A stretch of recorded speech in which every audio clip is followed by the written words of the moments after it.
Hello, and welcome to another episode of Unusual Instruments that I don't know how to play. I'm your host, Mr. Jamie.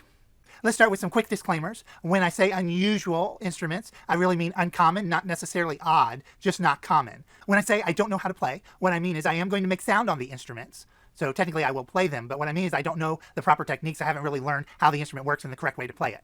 Let's get started. All right, so here we have a unusual instrument.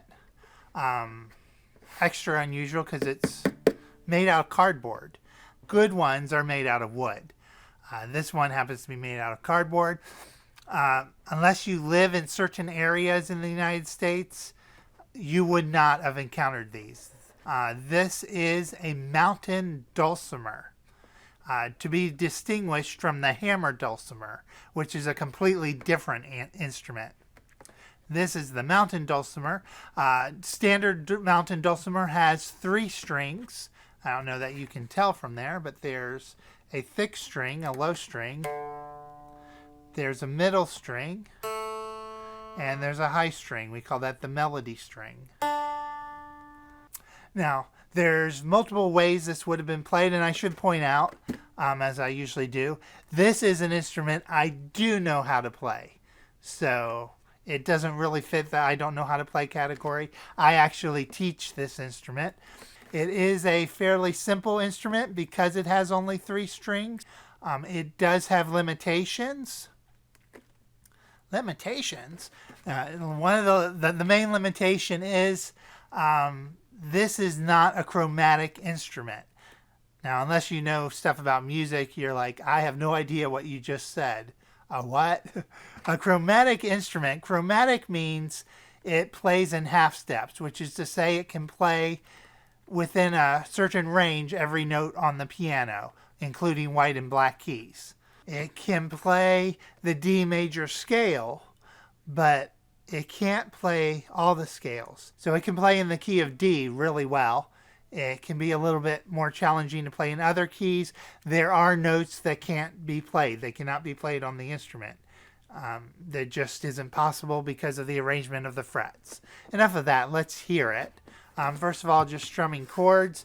This is going to be slightly awkward for me. Normally, this would go on your lap, and you would play it like this, but you can't see it. So I'm going to try and hold it up here and play it like this, which is not the proper way to play the instrument. So let's just hear some chords. Yeah, sorry, it's the way I'm holding it, making it hard to get to the chords. Let's try again. Alright, I'm going to put it on my lap now because that's really hard. I can't play well like that.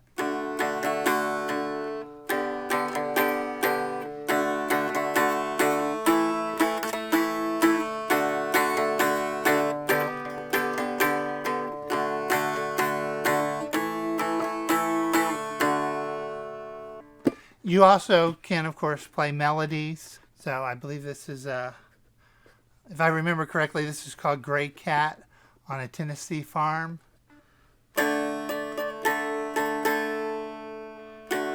I'm not remembering how it went. Let's try that again. That's not Gray Cat. That's Cripple Creek. If you know some folk music, you probably know that one. It's pretty well known.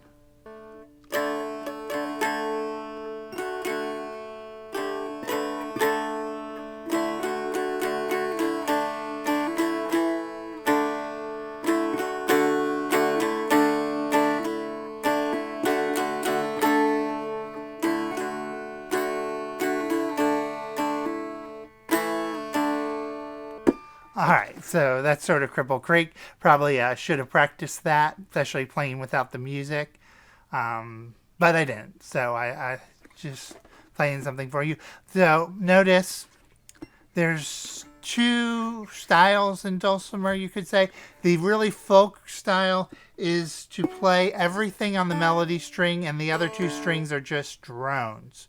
So let's say if we did Mary Had a Little Lamb like that, it would sound like this.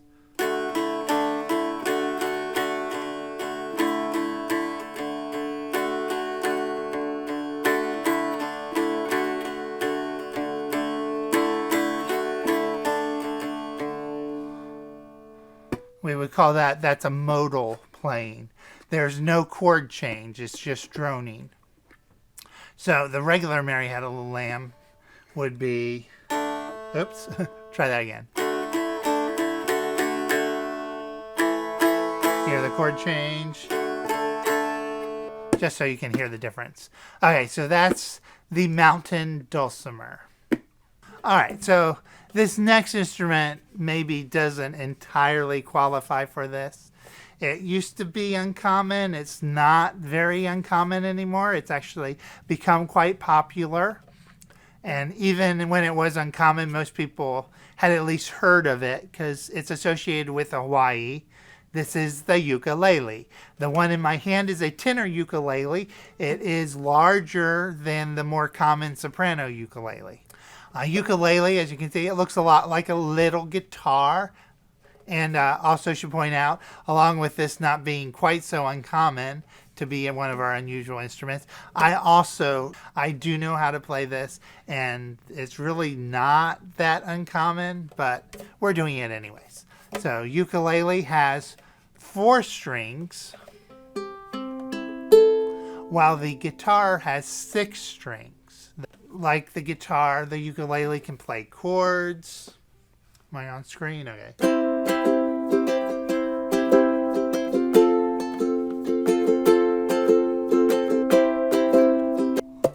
And it can also play melodies. Let's go here.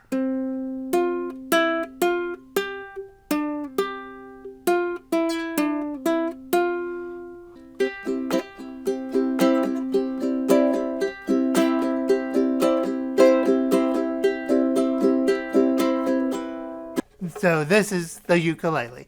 And as I said, not quite so uncommon these days. It's actually become quite popular. All right, so this instrument is quite a bit more uncommon. This unusual instrument, unless you do bluegrass music, you may not have encountered. This is the mandolin. And I like to say the mandolin is like taking a guitar and smashing it into a violin to make a new instrument. It's played essentially like a guitar, but it is tuned like a violin. If we listen, if you know what a violin sounds like, you'll hear that. Hopefully it's still in tune. Oops, start from the bottom, sorry. The kind of sound a violin makes on the open strings. There is a big difference here. Violin has 4 strings. The mandolin has 4 sets of 2 strings.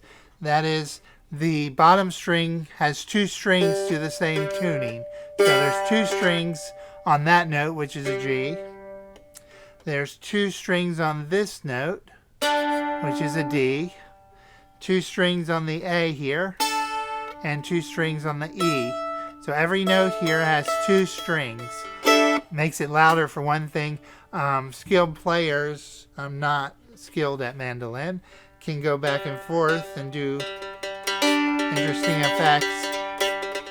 Let's see if I can do a little.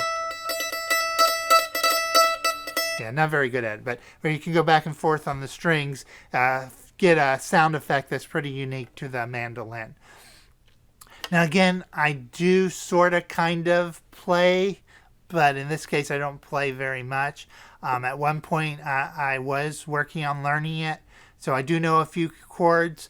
Of course, since it's tuned like a violin, I know the basic setup. I can play melodies on it.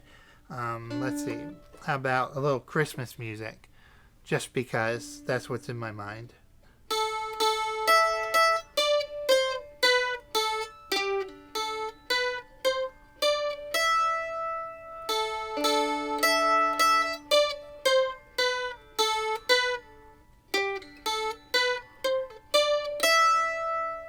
All right, slight mess up there, but that was God Rest You Merry Gentlemen. So this is the mandolin. Let me play some chords for you before we wrap up.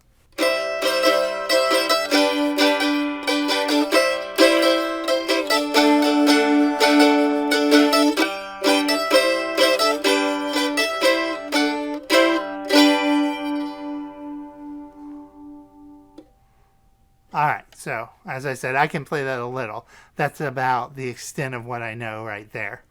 I did start to learn it, but then I didn't get very far. You know, there's only so many instruments you can practice in a day. All right, our next instrument, I almost can't fit it on the camera here. See there? Oop, the strap came undone. Is the banjo. Now, if you do into bluegrass or even just general country music, you may already be familiar with the banjo. It is, again, it's not that uncommon, but it is not entirely as common as the majority of instruments that you probably know.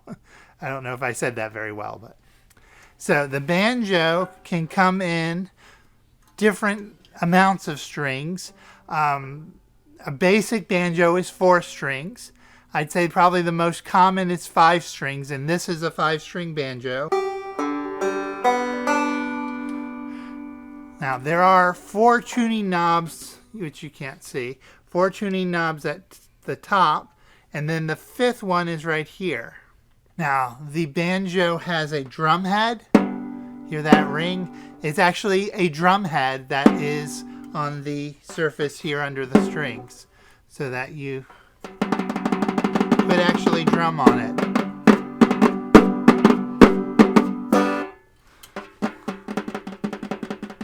All right, and normally there'd be an extra wood shell right here. Lost my strap again. But that came off and the screws are stripped, so I would have put it on for show, but when I moved, it got boxed up, and I don't know which box it's in. So, banjo, again, played largely like a guitar. It does have more of a ring to it because of the drum head. Yeah.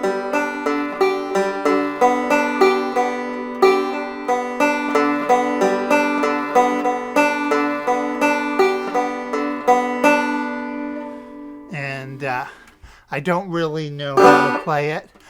It does make, which is nice, it does make a major chord, nice chord, in this case a G chord, when you just play the strings if it's tuned properly, which means you can make other chords by simply covering a whole fret. Oops, I did not do that one. Well, it's because of the 5th string.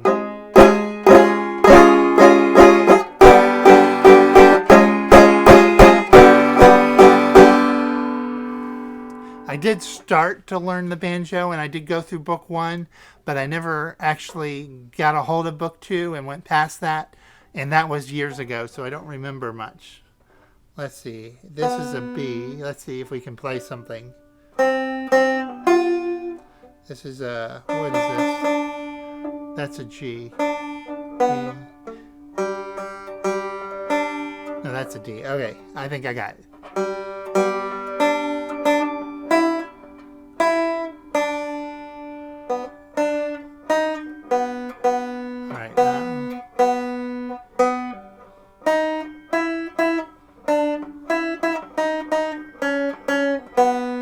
Okay, that wasn't very good. I was like, I'm just trying to figure out where the notes are.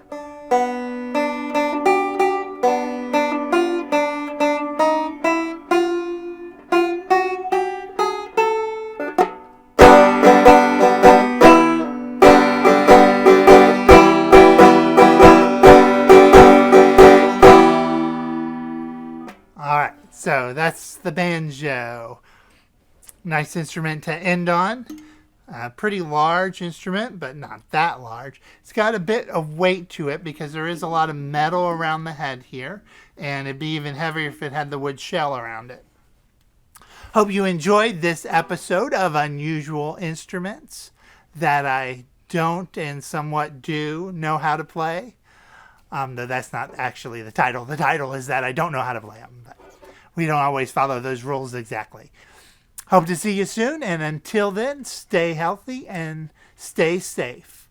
Bye.